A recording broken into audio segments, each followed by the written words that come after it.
Bonjour, merci d'être présent à ce rendez-vous. Alors que je vous sais très curieux de savoir ce que les astres auront en réserve pour vous en 2020, sans plus tarder, allons-y de ce pas avec les cancers. Alors ça, c'est surtout pour les natifs qui sont nés entre le 22 juin et le 23 juillet, ou encore si c'est votre ascendant natal ou si votre lune natale se trouve dans ce signe. Vous savez, c'est facile de reconnaître nos petits cancers. Premièrement, c'est des gens très sensibles, c'est des gens qui sont attachés à la famille, c'est des gens qui ont tendance à materner ceux qu'ils aiment. Ils sont un petit peu casaniers, ils ont du charme, ils savent aussi bien s'en servir, je dois vous l'avouer. J'ai une petite lune en cancer, moi aussi. Mais une chose que j'aime beaucoup chez eux, c'est des papas et des mamans gâteaux. Leurs enfants, c'est très important pour eux. On veut faire attention à notre estomac. C'est une partie qui est un peu plus fragile chez nos petits cancers. Hein? C'est la Lune qui est la planète maîtresse de nos cancers. Alors parfois, leurs émotions, c'est haut, en bas. En une minute, ils rient. Dans l'autre minute, ils pleurent. Alors, il faut juste surveiller un peu que rien vienne les brusquer. Il faut toujours savoir comment bien s'y prendre avec nos cancers. En 2020, ce que je vois pour vous, l'accent est mis sur vos relations. Vous allez enfin bénéficier de relations plus coopératives. On ne se cachera pas, les dernières années, surtout les 2 dernières, n'ont pas été de tout repos au niveau de vos relations. Un grand ménage s'impose, oui, je l'avoue.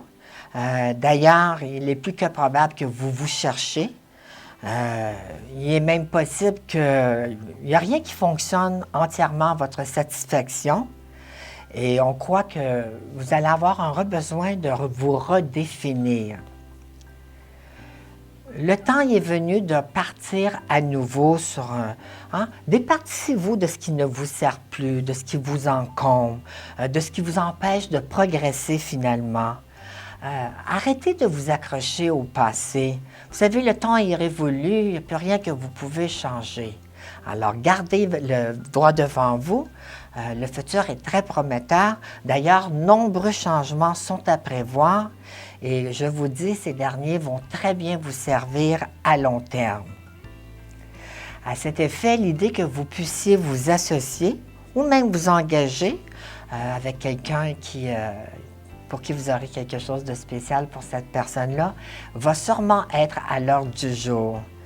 Alors, non seulement que vous pourriez aussi vous engager au niveau de vos affaires, il y en a qui vont se fiancer, il y en a qui vont se marier, il y en a aussi qui vont divorcer, d'autant plus que cette relation-là tire de la patte, c'est à s'y attendre.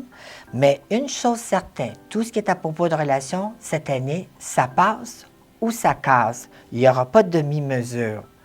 Alors, espérons que vous allez pouvoir vous retrouver là-dedans. Pour ce qui est pour les partenaires d'affaires ou d'amour, on voit qu'il va y avoir une consolidation qui va prendre de plus en plus d'essor en 2020. C'est sûr, c'est l'année pour fusionner. Je vous le dis, en 2020, la chance va venir par le concours des autres. Alors, voici qui conclut notre diffusion pour les cancers.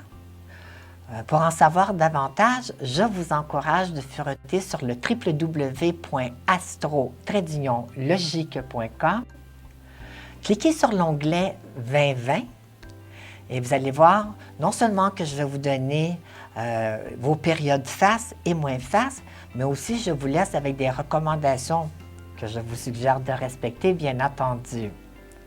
Alors écoutez, en mon nom personnel, que 2020 vous soit favorable, que l'amour, la paix et la sérénité soient au rendez-vous. Et on se revoit très bientôt. Au plaisir!